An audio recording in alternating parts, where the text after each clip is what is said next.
ആകെ പ്രപഞ്ചങ്ങൾക്കെന്നും നീ നാഥനെ, ആകെയും കാരുണ്യം നൽകും പടച്ചോനെ.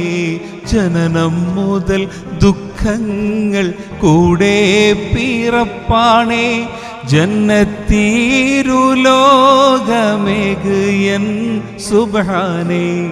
ആകെ പ്രപഞ്ചങ്ങൾക്കെന്നും നീ നാഥനെ, ആകെയും കാരുണ്യം നൽകും പടച്ചോനെ.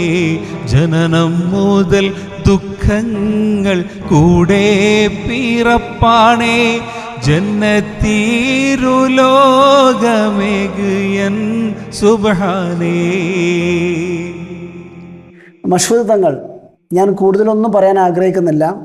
ഈ പാട്ട് അതിൻ്റെ എല്ലാ ഭാവത്തിലും എല്ലാ വികാരവും ഉൾക്കൊണ്ടാണ് പാടിയിട്ടുള്ളത്. ഞാൻ തന്നെ വേറൊരു ലോകത്താണ് ഉണ്ടായിരുന്നത്. എന്താ പറയാനുള്ളത്? മാപ്പിളപ്പാട്ട് ആസ്വാദകർ നെഞ്ചിലേറ്റിയ ഒരു മനോഹരമായിട്ടുള്ള ഒരു ഭക്തിഗാനമാണ് ദാസേട്ടൻ ആലപിച്ചിട്ടുള്ള ഈ ആകെ പ്രപഞ്ചം എന്ന് തുടങ്ങുന്ന ഈ ഗാനം. നമ്മുടെ ഈയിടെ നമ്മെ വിട്ടുപിരിഞ്ഞ KJ ജോയ് വിൻസെൻ്റ് ജോയേട്ടനാണ് ഇതിൻ്റെ സംഗീതം നിർവഹിച്ചത്. എനിക്ക് കിട്ടിയൊരു ഭാഗ്യം തനക്കിണിക്ക് വേണ്ടി ദാസേട്ടൻ്റെ ട്രാക്ക് പാടാൻ കഴിഞ്ഞു, ഉമ്മയുടെ വരികൾക്ക്. ഈ ഒരു ഗാനം എപ്പം പാടുമ്പോഴും അതിനുള്ള എല്ലാ വരികളും അതിനുള്ള ഒരു വലിയൊരു ഇതെന്താന്ന് പറഞ്ഞാൽ, ഈ പാട്ട് എഴുതാനുള്ള സമയത്ത് തരങ്കിണിക്ക് വേണ്ടി ഈ പാട്ട് റെക്കോർഡ് ചെയ്യാൻ വന്ന സമയത്ത് എൻ്റെ ഉപ്പ ക്യാൻസർ ബാധിച്ചിട്ട് ഇരിക്കുന്ന ഒരു സമയത്താണ് ഈ പാട്ട് എഴുതുന്നത്. അപ്പോൾ ഇതിൻ്റെ അനുപല്ലവിയിൽ ആദ്യം വരുന്ന വരികൾ എന്താണെന്ന് പറഞ്ഞാൽ, മായാത്ത ദുഃഖം മനസ്സിൽ പതിഞ്ഞിന്ന്, മാറാത്ത ദിനം തടിയിൽ അണഞ്ഞിന്ന്, മാറ്റം മനുഷ്യനാണെന്നും അറിഞ്ഞിന്ന്, മായത്താലുള്ള ദുനിയാവിതാണെന്ന്. മാറാത്ത ദീനം തടിയിൽ അണഞ്ഞിട്ട് ഇരിക്കുന്ന ആ ഒരു അതെല്ലാം കോട്ട് ചെയ്തുകൊണ്ടുള്ള ഒരു മനോഹരമായിട്ടുള്ള ഒരു ഭക്തിഗാനമാണിത്. ഉമ്മയുടെ ഏത് പാട്ടുകളും പ്രേക്ഷകരെ സംബന്ധിച്ച് മഷ്ഹൂദ് തങ്ങൾ പുതുതലമുറയെ സംബന്ധിച്ച് ഒരുപക്ഷെ അത്ര ഫെമിലിയർ അല്ലെങ്കിലും ഏകദേശം 900-ൻ്റെ അവസാന കാലം വരെ സംഗീത സദസ്സുകളിൽ നിറഞ്ഞു നിന്ന ഒരു വ്യക്തിയാണ്. ഇപ്പോൾ ഉമ്മയെക്കുറിച്ചാണ് ഇത്രയും പറഞ്ഞുകൊണ്ടിരുന്നത്. ഞാൻ ആ ഭാഗങ്ങൾ കൂടുതൽ നമുക്ക് സംസാരിക്കാം. വളരെ വികാരപരമായിട്ടാണ് മഷ്ഹൂദ് തങ്ങൾ ഉമ്മയെക്കുറിച്ച് പറയുന്നത്. ഈ പാടി വെച്ചിരിക്കുന്ന പാട്ട് അത്രയും ഫെമിലിയറും ഫേമസും ആയിട്ടുള്ള ഒരു പാട്ടായിരുന്നു. 90കളുടെ അവസാനം വരെ സംഗീത ലോകത്ത് കേരളത്തിൽ തന്നെ നിറഞ്ഞു നിന്ന ആളാണ് മഷ്ഹൂദ് തങ്ങൾ. പിന്നീട് പല കലാകാരന്മാരും ചെയ്യാറുള്ള ചില വിഡ്ഢിത്തങ്ങളാണ്. പ്രവാസ ലോകത്തേക്ക് പോകും, പിന്നെ ഇതൊക്കെ മാറ്റി നിർത്തുന്നൊരു സംവിധാനം. ഏതായാലും മഷ്ഹൂദ് തങ്ങളെ കുറിച്ച് പറയുമ്പോഴേ ആദ്യം തന്നെ നമ്മൾ ഈ പാട്ടും തുടങ്ങാനുള്ള കാരണം, നമുക്ക് കുറച്ച് പിറകോട്ട് പോയിട്ട് ഉമ്മയെക്കുറിച്ച് തന്നെ പറയാം. നിങ്ങളുടെ കുടുംബത്തിൻ്റെ വേരുകൾ എവിടെയാണ്? ഉമ്മ എങ്ങനെയാണ് ഈ ഒരു രീതിയിൽ പാട്ടെഴുത്തിലേക്ക് വന്നത്? എന്നെ അത്ഭുതപ്പെടുത്തുന്നത് നിങ്ങളൊരു തങ്ങൾ കുടുംബമാണ് എന്നുള്ളത് കൂടിയാണ്. അപ്പോൾ ആ കാലഘട്ടത്തിൽ നമ്മുടെ കേരളത്തിൽ പ്രത്യേകിച്ചും അക്ഷരാഭ്യാസത്തിനൊക്കെ അത്രയും മുസ്ലിം സമുദായം പുറകോട്ട് വലിച്ചിരുന്നൊരു സമയത്താണ് ഒരു കവയത്രിയായിട്ട് ഉമ്മ മാറി വരുന്നത്. തീർച്ചയായിട്ടും. ഞങ്ങളുടെ വേരിനെ കുറിച്ച് ചോദിച്ചല്ലോ. ഞങ്ങൾ ബേസ് നമ്മൾ ലക്ഷദ്വീപാണ്. ലക്ഷദ്വീപ് ആന്ത്രോത്ത് ദ്വീപുകാരാണ്. ലക്ഷദ്വീപിലെ ആദ്യത്തെ MP നല്ലകോയ തങ്ങളുടെ മകൻ്റെ മകനാണ് ഞാൻ. SP കുൻസി കോയ തങ്ങളുടെ മകനാണ്. ഉമ്മയുടെ ബാപ്പയും ദ്വീപാണ്. ഉമ്മയുടെ ഉമ്മ മംഗലാപുരമാണ്. ഉമ്മയുടെ ബാപ്പ അബു സാലിഹ് മുത്തുകോയ തങ്ങൾ. അപ്പം ഷെയ്ഖിൻ്റെ വീടാണ് ഞങ്ങളുടെ വീട്ടുപേര്, ലക്ഷദ്വീപ് ആന്ത്രോത്തിലെ. അങ്ങനെ ലക്ഷദ്വീപിൽ നിന്ന് പിന്നെ ഇവിടെ വന്ന് സെറ്റിൽ ചെയ്തു. ഇവിടുന്ന് ഞങ്ങളൊക്കെ ജനിച്ചു വളർന്നെല്ലാം കേരളത്തിൽ കോഴിക്കോട് തന്നെയാണ്. അപ്പോൾ ഉമ്മയുടെ ഈ പാട്ടെഴുത്തിലേക്കുള്ള വരവ് ചോദിച്ചല്ലോ. വളരെ ചെറുപ്പകാലം പഠിക്കുന്ന കാലത്ത്, കാരണം അന്ന് പ്രത്യേകിച്ച് മുസ്ലിം സ്ത്രീകളൊക്കെ സ്കൂളിൽ പോയി പഠിക്കുന്നതിന് വിലക്കുകളും മറ്റൊക്കെ നിലനിന്നിരുന്ന ഒരു കാലഘട്ടത്തിലാണ്. ചെറുപ്പകാലം എവിടെയാണ്? കോഴിക്കോട്. ഉമ്മയുടെ ചെറുപ്പകാലം സ്കൂളിംഗ് എല്ലാം മാഹിയിലാണ്. 7ാം ക്ലാസ് വരെയാണ് ഉമ്മ പഠിച്ചിരിക്കുന്നത്. അന്നത്തെ കാലഘട്ടം എന്ന് പറഞ്ഞാൽ ആർക്കും എഴുത്തും വായനയും അറിയാത്ത മുസ്ലിം ലോകം. അപ്പോൾ അന്ന് ഈ മാഹി ചുറ്റുവട്ടത്തുള്ള അയൽവാസികളെല്ലാവരുടെയും ഭർത്താക്കന്മാരെല്ലാം വിദേശത്ത് പോയിട്ട് അവരുടെ കത്തുകൾ വരുന്നത് വായിക്കാനും അവർക്ക് മറുപടി എഴുതാനൊക്കെ ഒരാളെ കാത്തു നിൽക്കുന്ന സമയമാണ്. അപ്പോഴാണ് ഈ ഒരു ബീബിക്കുട്ടി സ്കൂളിൽ പോവുകയും സ്കൂളിൽ നിന്ന് വരുന്നത്. അപ്പോൾ കൂട്ടി എഴുത്ത് പഠിച്ച മുതൽ ഉമ്മ സ്കൂൾ വിട്ട് വരുന്നതും കാത്തിരിക്കുകയാണ് കുറേ ഉമ്മമാർ. എന്തിനു വേണ്ടിയിട്ട്? അവർക്ക് വന്ന കത്ത് വായിക്കാനും അതിനുള്ള മറുപടി എഴുതാനും ഉമ്മയെ കൂട്ടിക്കൊണ്ടുപോയി റൂമിലിട്ട് റൂം അടച്ച് മുട്ടായിയൊക്കെ കൊടുത്ത് ചെറിയ കുട്ടിയല്ലേ, അങ്ങനെയാണ് ഇത്രയും ചെറുതാവുമ്പോഴേ വളരുന്നത്. ഉമ്മയുടെ വാപ്പ ഒരു സൂഫി വര്യനായ മനുഷ്യനാണ്. മറ്റുള്ള രാജ്യങ്ങളിലേക്കൊക്കെ പോയി കഴിഞ്ഞാൽ ഉമ്മക്ക് വരുന്ന കത്തുകളെല്ലാം പാട്ട് കാവ്യ രൂപത്തിലാണ് ഉപ്പയക്കുന്നത്. മകളുടെ മറുപടിയും ആ രീതിയിലാണ്. അങ്ങനെയാണ് ചെറുപ്പം മുതലേ ആ ഒരു ശൈലി, കാരണം പണ്ട് അങ്ങനെയാണല്ലോ. അപ്പോൾ അങ്ങനെയാണ് ഈ പാട്ട് എഴുത്തിലേക്ക് വരുന്നതും. ഉമ്മയുടെ 9ാം വയസ്സിൽ എഴുതപ്പെട്ട ഒരു വളരെ വിവാദമായിട്ടുള്ള ഒരു ചർച്ചാ വിഷയമായിട്ടുള്ള ഒരു ഗാന ഇതായിരുന്നു മുസ്ലിം സ്ത്രീകളുടെ ആവലാതി എന്ന ഒരു പാട്ട്.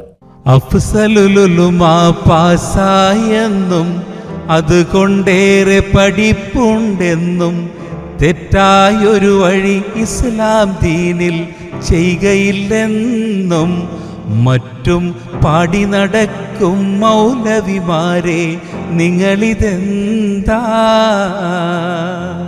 അതിൽ പിന്നെ ചോദിക്കുകയാണ്, പെണ്ണെന്താ ഒരു യന്ത്രമതാണോ, ദീനെന്താ വെറും നാടകമാണോ, പെണ്ണിന് ദീനിലൊരവകാശങ്ങളുമില്ലെന്നാണോ, അല്ല പെണ്ണൊരു പാമ്പാട്ടിക്കൊരു മൊച്ചയെ പോലെയതാണോ. അങ്ങനെ പറഞ്ഞു വന്നിട്ട് സ്ത്രീധനവും ഇതെല്ലാം കൊടുത്ത് പെണ്ണിനെ കെട്ടിക്കൊണ്ടുപോകുന്നതും വലിയ വിഷയമാണ്. 9ാം വയസ്സിൽ എഴുതപ്പെട്ട ഒരു ഗാന ആണത്. ഉമ്മയുടെ പാട്ടെഴുത്തുകൾ മഷൂദങ്ങളുടെ ഓർമ്മയിൽ എങ്ങനെയാണ്? ഉമ്മയുടെ പാട്ടെഴുത്തുകൾ എന്ന് പറഞ്ഞാൽ എനിക്ക് ചെറിയ പെങ്ങളുടെ താരാട്ട് മുതൽ എന്നൊക്കെ വേണമെങ്കിൽ നമുക്ക് പറയാം. അപ്പോൾ അന്ന് മുതലേ അത് കണ്ടുകൊണ്ടാണ് വളരുന്നത്. കത്ത് എഴുതുന്നതൊക്കെ അധികം പാട്ട് രൂപത്തിലാണ്. ഇപ്പോൾ എൻ്റെ ദ്വീപിലുള്ള എൻ്റെ കാരണവന്മാർക്ക് ആണെങ്കിലും ഇവർക്കൊക്കെ എഴുതുന്നത് ഒക്കെ പാട്ടിലായിരിക്കും. മഷൂദങ്ങൾ മദ്രസയിലും സ്കൂളിലൊക്കെ പോകുന്ന സമയത്ത് പാട്ട് എഴുതി തരാറുണ്ടായിരുന്നല്ലേ? അന്ന് എനിക്ക് എൻ്റെ ഓർമ്മയിൽ ഞാൻ ആദ്യമായിട്ട് മദ്രസയിൽ റബീഉൽ അവ്വൽ സാഹിത്യോത്സവത്തിനെല്ലാം നമ്മൾ പാടുന്നതിൽ ആദ്യം ഞാൻ പാടിയൊരു പാട്ടായിട്ട് എനിക്ക് ഓർമ്മ വരുന്നത്, ഓമനാ മുഹമ്മദീനെ ഓത്തിനായച്ചില്ല, ഓമനിക്കാൻ ബാപ്പ വേണം, ബാപ്പ ജീവിച്ചില്ല. ഉമ്മയുടെ പാട്ടുകൾ ആ സമയത്ത് പാടാറുണ്ടായിരുന്നു മദ്രസ ജീവിതകാലത്തൊക്കെ? പാടാറുണ്ട്. നമുക്ക് മഷൂദങ്ങളുടെ സംഗീത ജീവിതത്തിലേക്ക് വരുന്നതിന് മുമ്പ് ഉമ്മയുടെ പാട്ട് ജീവിതത്തിൽ നിങ്ങളുടെ ഓർമ്മയിൽ തങ്ങി നിൽക്കുന്ന വല്ല അനുഭവങ്ങളും ഉണ്ടോ? ഉമ്മയുടെ എഴുത്തിനെ കുറിച്ച് പറയാം. പെട്ടെന്ന് എഴുതുന്ന ആ ഒരു രീതിയെക്കുറിച്ച് ഞാൻ ഓർക്കുന്നത്, കോഴിക്കോട് കുറ്റിച്ചിറ മഹോത്സവം എന്ന ഒരു വലിയൊരു പരിപാടി നടക്കുകയാണ്. അപ്പോൾ അതിൽ ലാസ്റ്റ് വൈൻഡപ്പ് പ്രോഗ്രാം ഓർക്കസ്ട്ര ഞാനാണ് ചെയ്യുന്നത്. ആ പരിപാടിയുടെ റിഹേഴ്സൽ നടക്കുന്ന സമയത്ത് സംഘാടകർ ആവശ്യപ്പെടുകയാണ്, കുറ്റിച്ചിറയെ കുറിച്ചിട്ട് ഒരു പാട്ട് വേണം. അപ്പോൾ ഞാൻ പറഞ്ഞു, ഇതൊക്കെ നേരത്തെ പറഞ്ഞ് ഇതാക്കണ്ടേ? അവർ പറഞ്ഞു, അല്ല അതെന്തായാലും നിങ്ങളൊന്ന് പ്രിപ്പയർ ചെയ്യണം. അപ്പോൾ തന്നെ ഞാൻ ഫോൺ ചെയ്തിട്ട്, അന്ന് പിന്നെ മൊബൈലൊന്നും ഇല്ലല്ലോ, നമ്മൾ ലാൻഡ് ഫോണിലാണ്. ഫോണിൽ വിളിച്ചിട്ട് ഞാൻ പറഞ്ഞു, ഉമ്മ അങ്ങനെ കുറ്റിച്ചിറയെ കുറിച്ചിട്ടൊരു പാട്ട് വേണമെന്ന് പറയുന്നുണ്ട്. പോയിൻറ്റ്സ് കാര്യങ്ങളൊക്കെ അവരിങ്ങനെ കുറച്ച് നോട്ട് കാര്യങ്ങളൊക്കെ തന്നു. ഞാൻ വണ്ടി എടുത്ത് വീട്ടിലെത്തുമ്പോഴേക്ക് പാട്ട് റെഡിയാണ്. കേരള നാട്ടിൽ കേളി പെരുത്തെ കോഴിക്കോട്ടിലെ റാണിയായിടുമേ ഈ കുറ്റിച്ചിറാദേശമേ, കേട്ടിടുവിൻ നൂറ്റാണ്ടുകൾ മുമ്പേ തന്നെ ലോകമിലാകെ കീർത്തിയും പേര് പെരുത്തൊരു ധീരര ദേശമേ എന്ന് തുടങ്ങിയിട്ട് പിന്നെ ഇതിൽ വിദേശികൾ വന്നതും ചൈനക്കാരും അറബികളും പറങ്കികളും ഒക്കെ വന്നതും ഇതിൽ പറഞ്ഞ ദ്വീപ് നിവാസികൾ കൊപ്പരയും കൊണ്ടെത്തിയതും എല്ലാം ഈ മണലോരത്താണ് എന്നൊക്കെ പറഞ്ഞ്, അതിനോടൊപ്പം തന്നെ എഴുതിയൊരു സംഭവം എന്ന് പറഞ്ഞാൽ, ഇതിലുള്ള കുറ്റിച്ചിറക്കാർ പൊതുവെ ഒരു മൊഞ്ചന്മാരാണല്ലോ.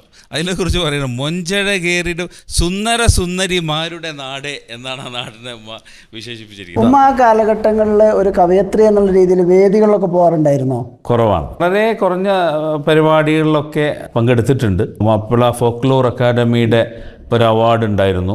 ആ സമയങ്ങളിൽ മാപ്പിള കവികളൊക്കെ വീട്ടിൽ വരാറുണ്ടായിരുന്നോ? എം.എൻ. കാരശ്ശേരി മാഷ് പോലുള്ള അവരൊക്കെ ആയിട്ട് വലിയ അടുത്ത ബന്ധമാണ്. ഫൈസൽ ലിറ്റിൽ മാഷും ഇവരൊക്കെ ആയിട്ട് വലിയ അടുത്ത ബന്ധങ്ങളാണ്. ഓക്കെ, നമുക്ക് ഇനി മഷൂദങ്ങളിലേക്ക് വരാം. ചെറുപ്പകാലത്ത് തന്നെ റേഡിയോ ആർട്ടിസ്റ്റാണെന്ന് ഞാൻ കേട്ടിട്ടുണ്ട്. തീർച്ചയായിട്ടും. SM ജമീലാത്തയുടെ മകൻ എന്നുള്ള നിലക്ക് നമ്മൾ വേറൊന്നും ചോദിക്കേണ്ടതില്ല, എങ്ങനെ സംഗീത പാരമ്പര്യം ചോദിക്കുന്നില്ല.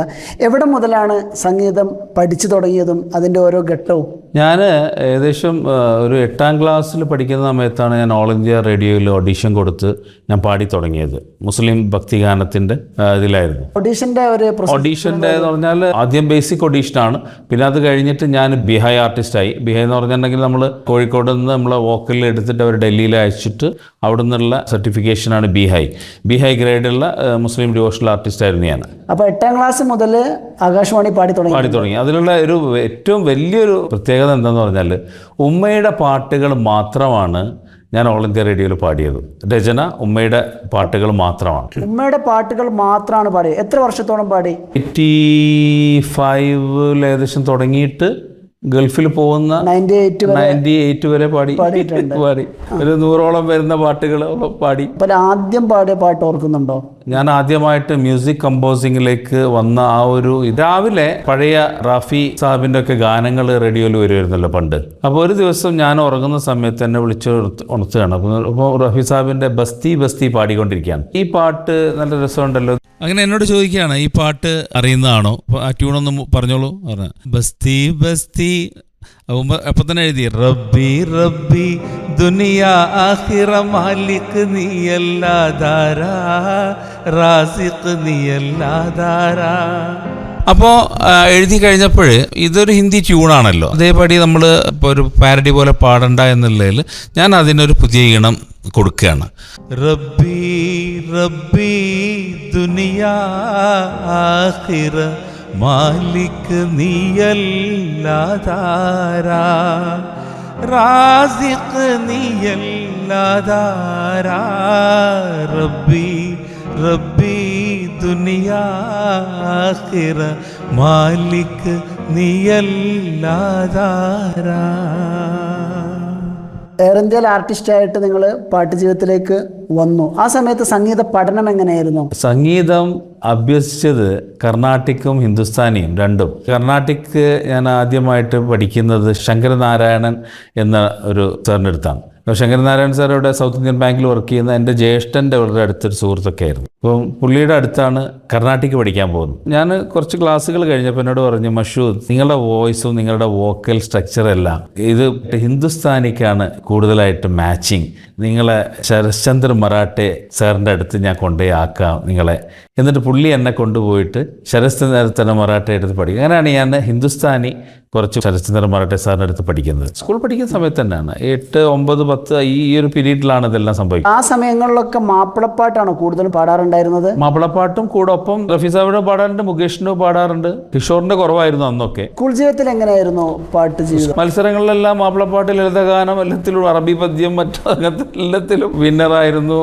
ഗം ദിയേ മുസ്തഖിൽ കിത്നാ നാസുക് ഹേ ദിൽ യേ നാ ജാനാ ഹായേ ഹായേ യേ जालिम ज़माना गम दिए मुस्तकिल कितना नाजुक है दिल ये ना जाना हाय ये जालिम ज़माना हाय ये जालिम ज़माना. ആദ്യമായിട്ട് സ്റ്റുഡിയോ അനുഭവം എന്ന് പറഞ്ഞാൽ സ്റ്റുഡിയോ റെക്കോർഡിംഗ് ആദ്യമായിട്ട് ഫസ്റ്റ് റെക്കോർഡിംഗ് നടക്കുന്നത് നമ്മുടെ ലക്ഷദ്വീപ് PM സയ്യിദ് സാഹിബ് ഉണ്ടായിരുന്നു. എൻ്റെ റിലേറ്റഡ് ആണ്, എൻ്റെ ബാപ്പയുടെ കസിനാണ്.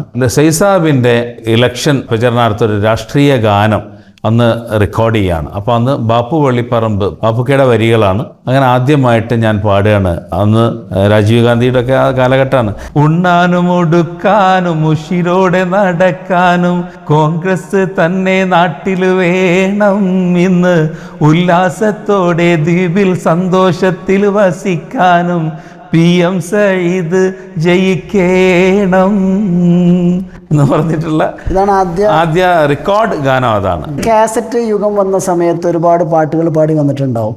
അനേകം. ആദ്യമായിട്ട് കേരളത്തിൽ ദഫ് ഉപയോഗിച്ച് കൊണ്ടിട്ടുള്ള എന്നുവെച്ചാൽ മ്യൂസിക് ഇൻസ്ട്രുമെൻറ്റ്സ് ഒന്നും ഉപയോഗിക്കാതെ ഇസ്ലാമിക് കുറേ സോങ്സ്, കുറേ മൗലൂദുകളും കുറേ പ്രകീർത്തനങ്ങളും കുറേ കവിതകളും ഇതെല്ലാം ചെയ്തു. അത് നമ്മുടെ ഗഫൂർ അൽ ഖയാമാണ്, നമ്മുടെ പ്രശസ്തനായ ഇപ്പോഴത്തെ സംഗീത സംവിധായകൻ ഗഫൂർ അൽ ഖയാം, ഗഫൂർ ബായിയാണ് അതിന് സംഗീതം നൽകുന്നത്. ദഫ് ആദ്യം തുടങ്ങുന്നത് തന്നെ റസൂലിൻ്റെ ഒരു സലാം ബെയ്ത്താണ്. അസ്സലാമു അലൈക സൈനൽ അംബിയായി അസ്സലാമു അലൈക അത്ഖൽ അത്ഖിയായി അസ്സലാമു അലൈക മിർ റബ്ബി സമാഇ എന്ന് തുടങ്ങുന്ന ആ ഒരു മനോഹരമായിട്ടുള്ള സലാം ബെയ്ത്താണ്. സ്റ്റുഡിയോയിൽ ആദ്യമായിട്ട് റെക്കോർഡ് ചെയ്തു, റേഡിയോയിലുണ്ട്, വേദികളിലൊക്കെ പോയി തുടങ്ങുന്നുണ്ട്. ആ സമയത്ത് സംഗീതജ്ഞരുമായിട്ടുള്ള ബന്ധങ്ങൾ എങ്ങനെയായിരുന്നു? സംഗീതജ്ഞരുമായിട്ടുള്ള ബന്ധങ്ങൾ എന്ന് പറഞ്ഞാൽ ഇപ്പം റെക്കോർഡിങ്ങിൽ തന്നെ പ്യാരി മാഷ് ഉണ്ടായിരുന്നു മഞ്ചേരി. പ്യാരിയും നമ്മുടെ കൂരി മണ്ണിൽ മൊയ്തീൻ സാഹിബ്, പ്യാരി കൂരി കൂട്ടുകെട്ടാണ്. അവരുടെ ഗാനങ്ങൾ കുറേ പാടി. KV അബൂട്ടി മാഷുടെ അഹ്ലുൽ ബെയ്ത്ത് എന്ന 2 വോളിയം ഖവാലികൾ. ഫസ്റ്റ് വോളിയത്തിൽ OM കരുവാരക്കുണ്ട് മാഷ പാട്ടുകളാണ്. സെക്കൻഡ് വോളിയത്തിൽ ഉമ്മയുടെയും കുറച്ച് ട്രഡീഷണൽ ഗാനങ്ങളുമാണ് അതിലുള്ളത്. മേജർ കാസറ്റ്സിൻ്റെ ആണ് അഹ്ലുൽ ബെയ്ത്ത് റിലീസ്. അർശിൽ പുലിവൊലിയേ ഔവൽ ഗുലാം ദീനൊളിയേ അതനല്ലായേ ഗിടുന്നേ അശറത്തിലൊന്നലിയേ. അർശിൽ പുലിവൊലിയേ ഔവൽ ഗുലാം ദീനൊളിയേ അതനല്ലായേ ഗിടുന്നേ അശറത്തിലൊന്നലിയേ. അതിൽ അബൂട്ടി മാഷ് ചെയ്തിട്ടുള്ള ഒരു ട്രഡീഷണൽ നമ്മുടെ ഹാജി അബ്ദുൾ റസാഖ് ഹാജിയുടെ ഒരു മനോഹരമായ റസൂലിൻ്റെ കീർത്തനമാണ് അബൂട്ടി മാഷ് ചെയ്തിരിക്കുന്നത് ഈ ട്യൂണിലാണ്. മരണാസമയത്തിലും ഉമ്മത്തിയെ മറക്കാത്തവർ സയ്യിദുനാ നബിയേ മറ്റെല്ലാം ബിയാ നഫ്സി നഫ്സിയേ മഹ്ശറ സഭയിൽ റുസുലോറഞ്ചിയേ. ഞാൻ പൊതുവെ ആദ്യം മുതലേ പാടി വരുന്ന ഞാൻ ചെയ്ത ഒരു ഈണമുണ്ട്. മരണാസമയത്തിലും ഉമ്മത്തിയെ മറക്കാത്തവർ സയ്യിദുനാ നബിയേ മരണാസമയത്തിലും ഉമ്മത്തിയെ മറക്കാത്തവർ സയ്യിദുനാ നബിയേ. കാസറ്റുകൾ ഇങ്ങനെ പാടി വരുന്നുണ്ട്, പലരുടെയും കൂടെ സ്റ്റുഡിയോയിൽ പോയി പാടുന്നു. ആ സമയങ്ങളിൽ വേദികളിൽ എങ്ങനെയായിരുന്നു? ആരൊക്കെയാണ് കൂടെ ഉണ്ടായിരുന്നത്? അന്ന് മാപ്പിളകല അക്കാദമി നമ്മൾ അബൂബക്കർ മാഷായിരുന്നു നടത്തിക്കൊണ്ടിരുന്നത്. അപ്പോൾ അന്ന് ഞങ്ങൾ ഗൾഫ് രാജ്യങ്ങളിലൊക്കെ പരിപാടിക്ക് പോകുമ്പോഴൊക്കെ കോഴിക്കോട്ടുള്ള സിസിലിയാണ് നമ്മളെ ഫീമെയിൽ ഉണ്ടായിരുന്നത്. പിന്നെ ഒരു രാധാകൃഷ്ണൻ ഉണ്ടായിരുന്നു, പിന്നെ IP സിദ്ദീഖ്, ഫസീലത്ത വിയൻകുട്ടി മാഷിൽ നിന്ന് മാറി നിന്ന ഒരു സമയം ഉണ്ടായിരുന്നു. അപ്പോൾ അന്ന് ഫസീലത്തെയും നമ്മൾ IP സിദ്ദീഖും ഞങ്ങളെല്ലാവരും അനേകം വേദികൾ ഞങ്ങൾ ബാപ്പുക്കയാണ് ലീഡർഷിപ്പ്. കേരളത്തിൽ കേരളത്തിൽ മാത്രമല്ല, ഞങ്ങൾ ലക്ഷദ്വീപിലും പല പരിപാടികളും നമ്മൾ അവതരിപ്പിച്ചതാണ്. എനിക്കിപ്പോൾ ഓർമ്മ വരുന്നത്, ഞങ്ങൾ ഒരു ദിവസം കൊടുങ്ങല്ലൂരിനടുത്തൊരു പെരിഞ്ഞനം എന്നുള്ള സ്ഥലം ഉണ്ടായിരുന്നു. അപ്പോൾ പെരിഞ്ഞനത്തെ ഒരു പരിപാടി നടക്കുകയാണ്. അപ്പോൾ ഞാനും ഫസീലത്ത് ഞങ്ങളെല്ലാം ഉണ്ട്. അപ്പോൾ പെരിഞ്ഞനത്തിനെ കുറിച്ചൊരു പാട്ട് വേണമെന്ന് പറഞ്ഞിട്ട് ബാപ്പുക്ക അപ്പോൾ എഴുതല്ലോ നിമിഷ അതല്ല, ഞാനും ഫസീലത്തെയും കൂടെ ഒന്നിച്ച് ഞങ്ങൾ അവിടെ പാടി. പെരിഞ്ഞനമെന്നൊരു ദേശത്ത്, ഓർമ്മയില്ല പെരിഞ്ഞനത്തെ കുറിച്ചിട്ടുള്ള അങ്ങനെ ഓരോ പല അനുഭവങ്ങളും ഉണ്ട്. കാരണം പല സ്ഥലത്ത് പോയിട്ടും അപ്പോൾ അവർ ആ നാടിനെ കുറിച്ചിട്ട് അല്ലെങ്കിൽ ആ പരിപാടികളെ കുറിച്ചിട്ട് അപ്പോൾ എഴുതാൻ പറഞ്ഞ് അപ്പോൾ ആ സ്പോട്ടിൽ എഴുതുകയും പാടുകയും ഒക്കെ ചെയ്യുന്ന ഒരനുഭവം. ഓർക്കസ്ട്ര ടീമിലൊക്കെ ആരും ഉണ്ടായിരുന്നത്? ഓർക്കസ്ട്ര ടീമിൽ ഇപ്പോൾ ജോയേട്ടനും വിനോദ് ഉണ്ടായിരുന്നു, മരിച്ചുപോയി. ബാലൻ ഉണ്ടായിരുന്നു, മജീദ് ഉണ്ടായിരുന്നു. ഇവരൊക്കെ നമ്മൾ വിട്ടുപോയി. രാമനാട്ടുകര, അനി, കുറേ ആളുകള്. മലക്കുൽ മൗത്ത് അസ്റായിൽ അണഞ്ഞിടും മുമ്പേ ചലനമൻ തടിയിൽ നിലച്ചിടും മുമ്പേ പുണ്യനബി തൻ്റെ റൗളാ ശരീഫൊന്ന് കണ്ണിന് കാട്ടിടണേ ഇലാഹിയൻ കണ്ണിന് കാട്ടിടണേ. ഈ സമയങ്ങളിൽ ഇപ്പം വേദികളിൽ ഗാനങ്ങൾ പാടാൻ വേണ്ടി പോകുന്നു, അതേപോലെ തന്നെ സ്റ്റുഡിയോയിൽ ഉണ്ട്. പിന്നീട് 98-ലാണ് ഗൾഫിലേക്ക് പോകുന്നത്. പെട്ടെന്നൊരു പറിച്ചുനടലായിരുന്നു ആ സമയത്ത് ഗൾഫിലോട്ട്. ഞാനന്ന് BPL മൊബൈലിൽ വർക്ക് ചെയ്യാണ്. ഞാൻ കോഴിക്കോട് നിന്ന് മാറി മലപ്പുറം ബ്രാഞ്ച് ഹാൻഡിൽ ചെയ്യുന്ന സമയത്താണ് എൻ്റെ കല്യാണം കഴിയുന്നത്. എന്നെ പ്രവാസത്തേക്ക് കൊണ്ടുപോയ ആളെ ഒന്ന് നമുക്ക് സ്മരിക്കണമല്ലോ. KT റബിയുള്ള സാഹിബാണ് എന്നെ കൊണ്ടുപോകുന്നത് ഗൾഫിലേക്ക്. പുള്ളിയുടെ ഹോസ്പിറ്റലിൻ്റെ മാർക്കറ്റിംഗ് മാനേജറായിട്ട് പോവാണ്. അതിനും ഒരു പാട്ടിൻ്റെ ബാക്ക്ഗ്രൗണ്ടാണ്. കാരണം ഞാൻ വളരെ അൺഎക്സ്പെക്റ്റഡ് ആയിട്ടാണ് റബിയുള്ള സാഹിബിനെ കോഴിക്കോട്ട് പരിചയപ്പെടുന്നത്. BPLൻ്റെ റെപ്രസെൻറ്റീവായിട്ട് ഞാൻ പോയി ഒരു കണക്ഷൻ, പുള്ളിക്ക് ഒരു റോമിംഗ് കണക്ഷനൊക്കെ കൊടുത്ത് പരിചയപ്പെട്ടപ്പോഴാണ് സംസാരത്തിലൂടെ മൂപ്പര് പാട്ടിലൊക്കെ ഇൻട്രസ്റ്റഡ് ആണെന്ന് പറഞ്ഞപ്പോൾ ഞാൻ പാടിക്കൊടുത്തു. പിന്നെ മൂപ്പര് വരുമ്പോൾ എന്നെ വിളിക്കും, മലബാർ പാലസിലാണ് ഉണ്ടാകുക. ഞാൻ വെറുതെ സംസാരത്തിൽ പറഞ്ഞാണ്, റബീഉൽ സാഹിബ് അങ്ങനെയാണെങ്കിൽ ഞാൻ അങ്ങോട്ട് വരാം, നമുക്ക് അവിടുന്ന് പാടാലോ. അപ്പോൾ എന്നോട് തങ്ങൾ സീരിയസ് ആയിട്ടാണോ പറഞ്ഞത്, അങ്ങനെയാണെങ്കിൽ ഞാൻ അടുത്ത പ്രാവശ്യം വരുമ്പോൾ നിങ്ങൾക്ക് വിസ ആയിട്ട് വരും എന്ന് പറഞ്ഞ് മൂപ്പര് പോയി. ഞാൻ കോഴിക്കോട് നിന്ന് മാറി ഞാൻ മലപ്പുറമായി. അങ്ങനെ മലപ്പുറത്ത് മൂപ്പര് അളിയൻ വരുന്നു, എന്നോട് പറയുന്ന അളിയൻ വന്നിട്ടുണ്ട്, അപ്പോൾ എൻ്റെ കല്യാണം കഴിഞ്ഞിട്ടുണ്ട്. അങ്ങനെയാണ് ഞാൻ ഗൾഫിലേക്ക് വരുന്നത്. ഗൾഫിലേക്ക് 98 പോയി എന്ന് പറഞ്ഞു. അപ്പൊ അതിനു മുമ്പ് രചന തുടങ്ങിയിട്ടുണ്ടായിരുന്നോ ഇവിടെ നിൽക്കുന്ന സമയത്ത്? അന്നൊന്നും ഞാൻ എഴുതി തുടങ്ങിയിട്ടില്ല. ഇല്ല. ഗൾഫിലേക്ക് പോയിട്ട് ആദ്യമായിട്ട് ഞാൻ എഴുതുന്നത് ഉമ്മക്കുള്ള കത്തിൻ്റെ മറുപടിയാണ്. ഞാൻ പറഞ്ഞല്ലോ, ഉമ്മ കത്ത് പാട്ടിലൂടെയാണ് എനിക്ക് എഴുതുന്നത്. എനിക്ക് ആദ്യമായിട്ട് എഴുതിയ കത്തുപാട്ട് പൊന്നുമോനറിഞ്ഞിടാൻ എഴുതിടുന്നു പൂമുഖം കാണാതെ എൻ്റെ കൽബിലേറ്റം ഹമ്മ 10 മാസവും ചുമന്ന് കൊണ്ട് നിന്നെ ഞാനേ 10 മാറ്റൊത്ത പൊന്നിൻ കട്ടിയെ പെറ്റാനേ പൊന്നുമോനറിഞ്ഞിടാൻ എന്ന് തുടങ്ങി. പിന്നെ എല്ലാ കാര്യങ്ങളും ചോദിക്കുകയാണ്. നിൻ്റെ കൂട്ടുകാർ നല്ല കൂട്ടുകാരാണോ? നീ നേരമായാൽ നിനക്ക് ഭക്ഷണവും കാര്യങ്ങളൊക്കെ ഉണ്ടോ? സമയമായാൽ നീ സംസ്കാരങ്ങളും കാര്യങ്ങളൊക്കെ ചെയ്യുന്നുണ്ടോ എന്നൊക്കെ പറഞ്ഞ് പ്രാർത്ഥനയും നമുക്കുള്ള ആശീർവാദം അതൊക്കെ ചെയ്തുകൊണ്ടാണ് ആ പാട്ട് വൈൻഡപ്പ് ചെയ്യുന്നത്. ഈ പാട്ട് ഈ ട്യൂണിൽ തിട്ടപ്പെടുത്തിയത് നമ്മളെ KJ കോയ സാഹിബാണ്. ഇതിപ്പോൾ രഹന പാടിയിട്ടുണ്ട്. അപ്പോൾ ഇതിന് മറുപടിയായിട്ട് ഞാൻ എഴുതുകയാണ്. കവിയാൽ വിരുത്തുമുമൈ വിത്താം കടൽ താണ്ടി കഴിഞ്ഞിടുമൈ സത്താ കവയത്രിയാമതെൻ്റെ ഉമ്മ എന്ന് കാണാൻ കഴിയുമെന്ന ഹമ്മ. ഉമ്മയെക്കുറിച്ച് പറയുമ്പോൾ ആർക്കും കുറച്ച് വിഷമം ഉണ്ടാവും. ഇതാണ് ആദ്യമായിട്ട് എഴുതുന്ന കത്തിനുള്ള മറുപടിയാണിത്. മഷൂത്തങ്ങൾ എഴുതി തുടങ്ങിയ ആദ്യ പാട്ട് ഇതാണോ എന്നാണ്? ഇത് തന്നെയാന്ന് പറയാം. രചന നമുക്ക് ഒരു റോൾ ഉണ്ടാകാറില്ല. കാരണം എന്തും ഉമ്മ എഴുതി തരുന്നതാണല്ലോ. എന്ത് ആവശ്യം ഉണ്ടെങ്കിൽ ഉമ്മനോ പറയും, അപ്പോൾ എഴുതും. അതിൻ്റെ ആ ഒരു ഇത് വെച്ചുകൊണ്ട് നമ്മൾ എഴുതുന്നത് ഇത് ഒരു വല്ലാത്തൊരു നാടകീയത. എന്താ പറയാ, അതായത് സാധാരണ മഷൂത്തങ്ങൾക്ക് പാടണമെങ്കിൽ ഉമ്മയോട് വിഷയം പറഞ്ഞാൽ ആ സമയത്ത് ഉടനെ എഴുതി തരും.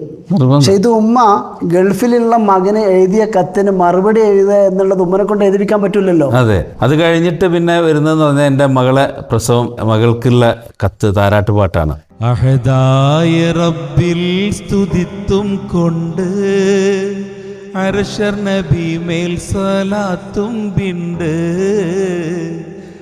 അരുമക്കനിമോൾ തമീമാക്കിതാ അതിർപ്പത്തിലുപ്പാവിരുത്തുന്നിതാ അഴകിൽ മികവേറിടുന്ന ബീബി ഉപ്പാന്റെ തമീമ സുൽത്താന ബീബി ഉലകിലൻ സ്നേഹക്കനിമോളിന്ന് ഉപ്പാന്റെ താരാട്ടും കേട്ടുറങ്ങ്.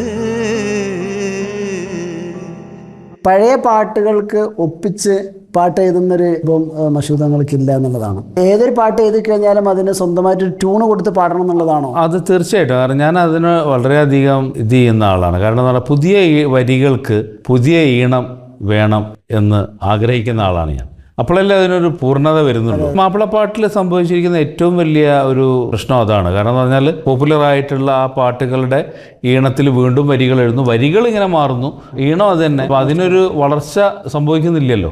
ആ ഒരു സംഭവത്തിന് എപ്പോഴും ഞാൻ ഏത് വരികളും അതിന് ചെറുതായിട്ട് എന്തെങ്കിലും ആ ഒരു ഫ്രെയിമിൽ നിന്നുകൊണ്ട് അതിനൊരു പുതിയ ഈണം വേണമെന്ന് ആഗ്രഹിക്കുന്ന ആളാണ് ഞാൻ. ഓക്കെ. എൻ്റെ സൗദി അറേബ്യ 90കളിലൊക്കെ പ്രത്യേകിച്ചും ഇത്തരം കലാപ്രവർത്തനങ്ങൾക്കൊന്നും അത്രയും ഒരു സ്വാതന്ത്ര്യമില്ലാത്തൊരു സമയമായിരുന്നു.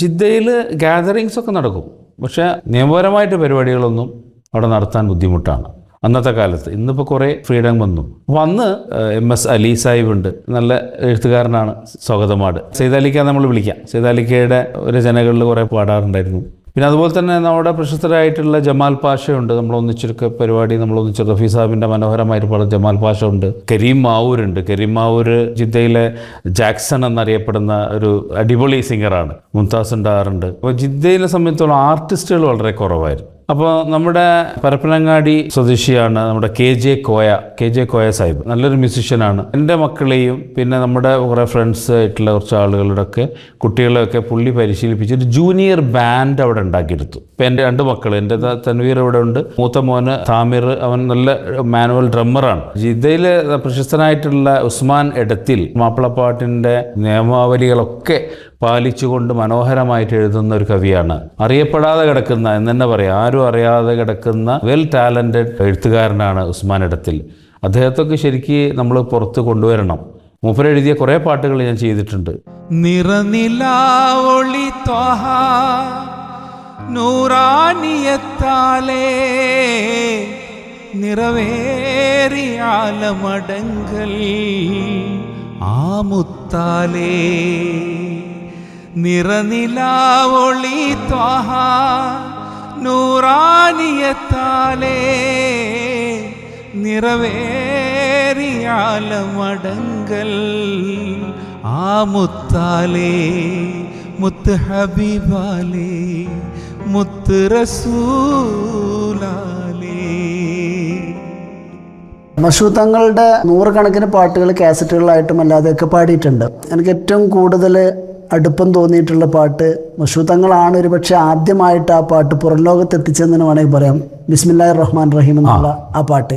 ബിസ്മില്ലാഹിർ റഹ്മാനിർ റഹീം അമീനി എന്ന് തുടങ്ങുന്ന ആ മനോഹരമായിട്ടുള്ള സൂഫി ഗാനം ഇച്ഛമസ്താൻ്റെ വരികളാണ്. ഈ സത്യത്തിൽ എനിക്ക് തരുന്നത് എൻ്റെ ബാപ്പയുടെ കാരണവരായിട്ടുള്ള ഹാജി പൂക്കോയ തങ്ങളാണ്.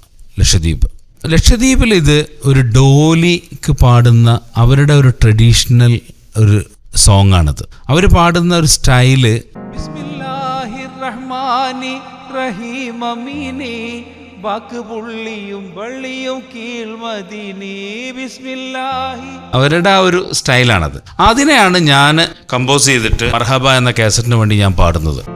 ബിസ്മില്ലാഹിർ റഹ്മാനി റഹീം അമീനി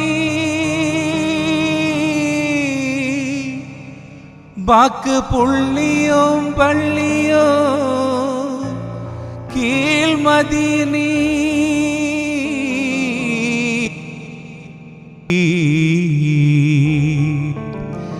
ബിസ്മില്ലാഹിർ റഹ്മാനിർ റഹീം അമീനി ബാക്ക് പുള്ളിയും വള്ളിയും കീഴ്മദീനി ബിസ്മില്ലാഹിർ റഹ്മാനിർ റഹീം അമീനി ബാക്ക് പുള്ളിയും വള്ളിയും കീഴ്മദീനി.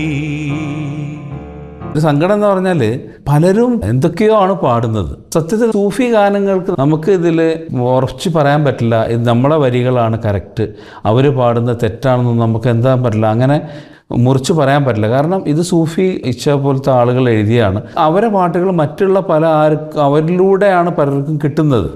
അപ്പോൾ അതിൻ്റെ യഥാർത്ഥ ഇതെന്താന്ന് ആ എഴുതിയ കവിക്കും ഇതിൻ്റെ അർത്ഥങ്ങളൊക്കെ തന്നെ പറഞ്ഞത് അങ്ങനെയാണല്ലോ. അപ്പോൾ അതുകൊണ്ട് നമുക്ക് അവരൊന്ന് പാടുന്നത് തെറ്റാണ് നമുക്ക് മുറിച്ച് പറയാൻ പറ്റില്ല. ഈ പാട്ട് ഒരു സിഗ്നേച്ചർ സോങ് ആണ്. അതേപോലെ തന്നെ വളരെ പ്രശസ്തമായ പാട്ടുകൾ ഉമ്മയുടേത് ഡുവറ്റ് സോങ് ആയിട്ടൊക്കെ പാടിയിട്ടുണ്ടാവും. പറുദീസ എന്ന കാസറ്റിലാണ് ഞാനും സിബിലേച്ചിയും കൂടി ഉമ്മയുടെ ഈ ഒരു കല്യാണപ്പാട്ട് പാടുന്നത്. ഓ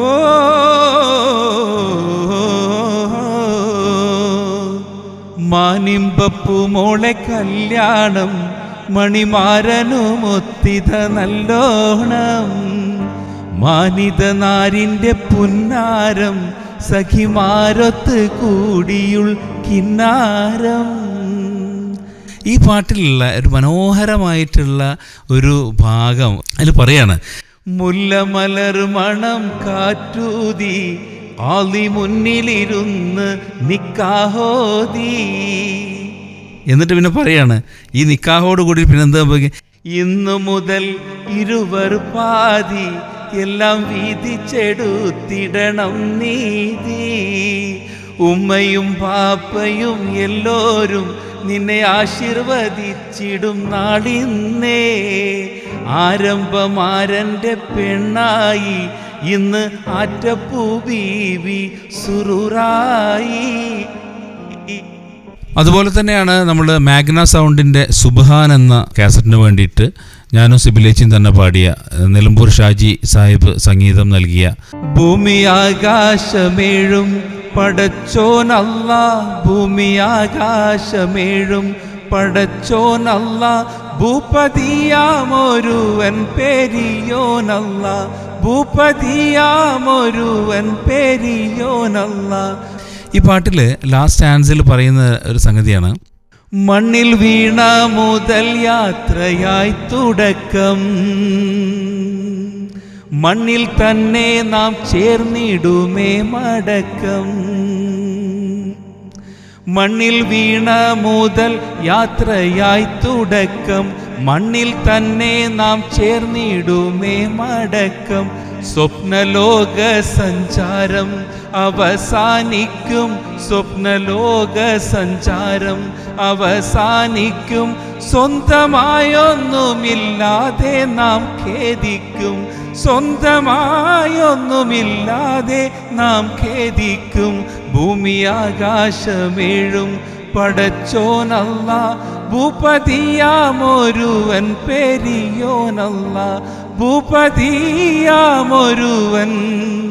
പെരിയോനല്ല. ഇപ്പം ഖത്തറിലാണുള്ളത്. അവിടുത്തെ ഒരു സംഗീത ജീവിതം എങ്ങനെയാണ്? ആരൊക്കെയാണ് കൂടെ ഉണ്ടാവാറുള്ളത്? നമ്മുടെ പ്രശസ്തനായിട്ടുള്ള കവി GP കുഞ്ഞബ്ദുള്ള ചാലപ്പുറം സാഹിബുണ്ട്, നമ്മളെ സുബൈർ വെള്ളിയോടുണ്ട്, അങ്ങനെ കുറേ പ്രശസ്തരായിട്ടുള്ള കവികൾ ഉണ്ട്. GP കുഞ്ഞബ്ദുള്ള സാഹിബിൻ്റെ കുറേ പാട്ടുകൾ നമ്മൾ ചെയ്തു. അവിടുത്തെ നാഷണൽ ഡേ റിലേറ്റഡ് ആയിട്ടുള്ളൊരു പാട്ട് ചെയ്തു. ഈസക്കയും ഞാനും ചേർന്നൊരു പാട്ട് ചെയ്തു വെച്ചിട്ടുണ്ട്, അതൊരു റിലീസ് ചെയ്തിട്ടില്ല. ഞാനും ഈസക്കയാണ് അത് പാടിയിരിക്കുന്നത്, അതിന് സംഗീതം നൽകിയതാണ്. ഇപ്പോൾ KMCC വനിതാ വിങ്ങിൻ്റെ ഒരു പ്രോഗ്രാം ഖത്തറിൽ നടക്കുകയാണ്. അപ്പോൾ ലൈവ് ഷോ നടന്നുകൊണ്ടിരിക്കുകയാണ്. നമ്മൾ സുബൈർ വള്ളിയോട് ഓഡിയൻസ് ആയിട്ട് ഇരിക്കുകയാണ്. ഹെർ ഇമ്പാക്റ്റ് എന്നാണ് ഈ പ്രോഗ്രാമിൻ്റെ, ലേഡീസ് വിങ്ങിൻ്റെ പ്രോഗ്രാമിൻ്റെ പേര്. ഇപ്പോൾ ഞാൻ പാടി ഇറങ്ങി, ഞാൻ അവിടെ സൈഡിലിരിക്കുമ്പോൾ സുബൈർ വള്ളിയോട് എന്നോട് വന്നിട്ട് പറഞ്ഞു, നിങ്ങളെ വാട്സപ്പിലേക്ക് ഞാനൊരു ഇത് അയച്ചിട്ടുണ്ട്. നോക്കുമ്പോൾ എന്താണ്, ഈ ഹെർ ഇമ്പാക്റ്റിനെ കുറിച്ചിട്ട് പുള്ളി അവിടെ ഇരുന്നിട്ട് അപ്പം എഴുതിയതാണ്. അപ്പോൾ അടുത്ത സോങ് എൻ്റെത് വരുന്നത്, ഞാൻ അടുത്ത പാടം വരുമ്പോൾ ഞാൻ അപ്പം തന്നെ അതിനൊരു ട്യൂണ് ഇട്ടു, നമ്മൾ ലൈവായി അങ്ങ് പാടി. ഭയങ്കര സൂപ്പർ സോങ്ങായി, വളരെ എല്ലാവരും അപ്രീഷിയേറ്റ് ചെയ്തൊരു സോങ് ആയിരുന്നു അത്. കേരളത്തിന് പുറത്ത് ഇന്ത്യയിൽ ഷോ ചെയ്ത ഓർമ്മകൾ എന്താ ഉള്ളത്? രാമോജി ഫിലിം സിറ്റിയിലൊരു പ്രോഗ്രാം ചെയ്യാനുള്ള ഭാഗ്യമുണ്ടായി. എല്ലീസ് സ്വിച്ചിൻ്റെ ഒരു പ്രൊമോഷണൽ ഒരു ഷോ. നിക്കലോ നാ ബെനകാ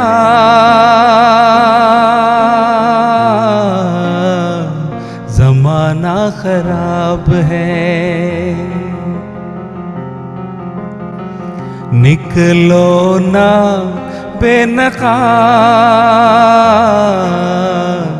ज़माना खराब है, और उस पे ये शबाब ज़माना खराब है, ज़माना खराब है, निकलो ना बेनकाब ज़माना खराब है, ज़माना खराब है, ज़माना खराब है. കുടുംബത്തെക്കുറിച്ച് ചോദിച്ചപ്പോൾ കൂടുതലായിട്ട് നമ്മൾ ഉമ്മയെക്കുറിച്ചാണ് പറയേണ്ടത്. എങ്കിൽ ഇപ്പോൾ വാപ്പ ഈ സംഗീതവുമായിട്ടൊക്കെ ഉള്ള ബന്ധം എങ്ങനെയായിരുന്നു? ബാപ്പ നല്ല പ്രാസംഗികനായിരുന്നു, എല്ലാ ഭാഷയിലും പാടുകയും ചെയ്യും. നമ്മളൊക്കെ വീട്ടിൽ ഒന്നിച്ച് ഗ്യാദർ ചെയ്യുമ്പോഴൊക്കെ നല്ല നല്ല ഹൈ പിച്ച് സിംഗറാണ്. പക്ഷെ വേദികളിലൊന്നും പുള്ളി പാടില്ല. അപ്പോൾ ഉമ്മയുടെ പാട്ടുകളൊക്കെ ഉപ്പ പാടാറുണ്ടായിരുന്നു? ഉമ്മയുടെ പാട്ടുകൾ പാടാറുണ്ട്. നിങ്ങളുടെ ഗ്യാദറിങ്ങിൽ? ഞങ്ങളുടെ ഗ്യാദറിങ്ങിൽ പിന്നെ ഉപ്പ അവർ നമ്മുടെ ലക്ഷദ്വീപിൻ്റെ കുറേ ട്രഡീഷണൽ സാധനങ്ങളുണ്ടല്ലോ, അതൊക്കെ പാടും. ലക്ഷദ്വീപിൽ അവിടെയുള്ള ആളുകൾ പൊതുവെ ഇത്തരം ട്രഡീഷണൽ ആയിട്ടുള്ള ചില കലാപരിപാടികളുമായിട്ട് എപ്പോഴും ബന്ധപ്പെട്ടുകൊണ്ടിരിക്കും. അവർ പ്രത്യേകിച്ച് പാട്ടിനോട് വലിയ താല്പര്യമുള്ള ആളുകളാണ്. ലക്ഷദ്വീപിൽ എത്ര പ്രശസ്തരായിട്ടുള്ള കവികൾ കഴിഞ്ഞു പോയിട്ടുണ്ട്. A മുത്തുകോയത്തങ്ങൾ, യൂസുഫ് ഖിസ എഴുതിയ A മുത്തുകോയത്തങ്ങൾ അന്തർദ്വീപിലാണ്. കുറേ മഹാന്മാർ അവരൊന്നും ആരും അറിയാതെ കഴിഞ്ഞു പോയി. ഇലാഹി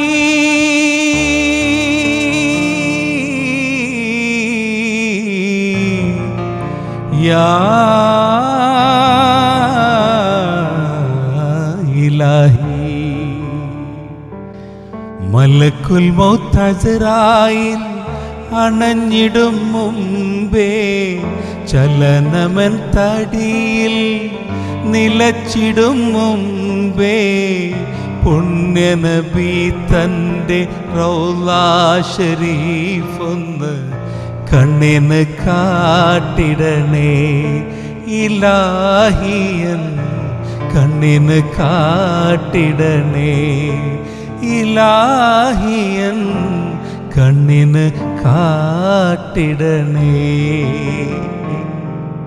ഇപ്പം ഞാൻ നിങ്ങളുടെ വേരുകളെ കുറിച്ചൊക്കെ ചോദിച്ചു. ലക്ഷദ്വീപ് ഒന്നാണ്. മഷൂദ് തങ്ങളുടെ കുടുംബവിശേഷം എന്താണ്? ഞാൻ കോഴിക്കോടാണ് ജനിച്ചു വളർന്നത്. ഞാൻ കല്യാണം കഴിച്ചത് മൂന്നിയൂർ ചെമ്മാടാണ്.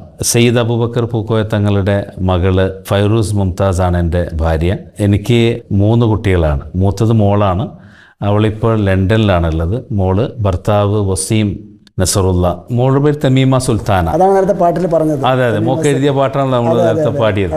വേറൊരു സംഭവം, ആർക്കും കിട്ടാത്തതും ആരും ചിന്തിക്കാത്തതുമായിട്ടുള്ള ഒരു ഭാഗ്യം ലഭിച്ച ആളാണ് ഞാൻ. എന്താണെന്നറിയോ?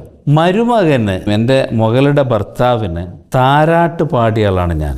ലക്ഷദ്വീപിലേക്ക് ആദ്യമായിട്ടൊരു താരാട്ട് കാസറ്റ് ചെയ്യുന്നത് എൻ്റെ മരുമകന് വേണ്ടിയിട്ടാണ്. എൻ്റെ മരുമകൻ്റെ വലിയപ്പ സെയ്ദ് ഫതഹുദ്ദീൻ തങ്ങൾ, കെനിയ നൈറോബിയാണ്, അവിടുത്തെ ഇസ്ലാമിക് ഇതിൻ്റെയൊക്കെ ചെയർമാനാണ്. അന്ന് ഉമ്മയോട് പറഞ്ഞു എൻ്റെ മകനൊരു താരാട്ട് പാട്ട് വേണം. അപ്പോൾ അന്ന് മരുമകന് വേണ്ടി ഞാൻ പാടിയ പാട്ടാണ് താലേലം താലേലം എൻ്റെ താൽപ്രിയ പൂമോനെ,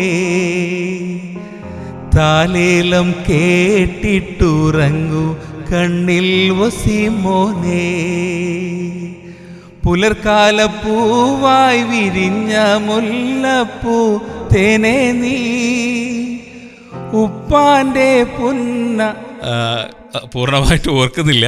ഇപ്പം എത്ര വർഷം മുമ്പാണത്. അതൊരു ആർക്കും കിട്ടാത്ത ഒരു ചരിത്ര സംഭവമാണത്. മകന് അയർലൻഡിലാണ്. മകൻ അയർലൻഡിൽ ഇപ്പോൾ PG ചെയ്യുന്നു. ചെറിയ ആളിതാ നിങ്ങളെ മുന്നിലുണ്ട്, സയ്യിദ് തൻവീർ. മൂത്ത ആളുടെ പേര് സയ്യിദ് താമിർ. മകള് പാടുവോ? മകള് പാടും, പക്ഷെ അവളിങ്ങനെ വേദികളിലൊന്നുമില്ല. പക്ഷെ അവള് ടാലന്റഡ് ആണ്. പ്രശസ്തിയായ ഉമ്മയുടെ കുടുംബത്തിലെ മകൻ മഷൂദ് മാത്രമാണോ ഈ ഒരു സംഗീത ലോകത്തും രചനാ ലോകത്തും ഒക്കെ ഉള്ളത്? വേറെ ആരെങ്കിലും കുടുംബത്തിൽ സംഗീതമായിട്ട് ബന്ധമുള്ളവരുണ്ടോ? എൻ്റെ ചെറിയ പെങ്ങള് മുംതാസ് ബീവി, ഉമ്മയുടെ അതേ ഇതിൽ തന്നെയാണ് അവൾ പോയിക്കൊണ്ടിരിക്കുന്നത്. നല്ലോണം എഴുതും. മുംതാസിൻ്റെ മകള് ഹനീന ഫാത്തിമ നല്ലോണം പാടും. എൻ്റെ അമ്മാവൻ്റെ മകനും ആണ് എൻ്റെ ചെറിയ പെങ്ങളുടെ, മുംതാസിൻ്റെ ഭർത്താവാണ് അലി അക്ബർ കോഴിക്കോട്. അലി ഒരു നല്ല കവിയാണ്. ഇപ്പോൾ ഒരു ഫിലിമിന് വേണ്ടിയിട്ട് സോങ് ഇപ്പം എഴുതിയിട്ട് ചെയ്തിട്ടുണ്ട്. അത് ഫിലിം റിലീസായിട്ടില്ല. ഓക്കെ, ഏതായാലും ഇത്രയും പ്രശസ്തയായ മാതാവിൻ്റെ, പ്രശസ്തൻ എന്ന് പറയുന്നില്ലെങ്കിലും സംഗീതത്തിൻ്റെ ഓരത്തുകൂടെ സജീവമായി നീങ്ങിക്കൊണ്ടിരിക്കുന്ന മഷൂദ് തങ്ങളാണ് ഇത്രയും നേരം എന്നോട് സംസാരിച്ചത്. കോയി ജബ് രാഹ ന പായേ മേരേ സംഗ് ആയേ के पग पग दीप जलाए, मेरी दोस्ती मेरा प्यार, मेरी दोस्ती मेरा प्यार, कोई जब राह न पाए मेरे संग आए, के पग पग दीप जलाए, मेरी दोस्ती मेरा प्यार, मेरी दोस्ती मेरा प्यार.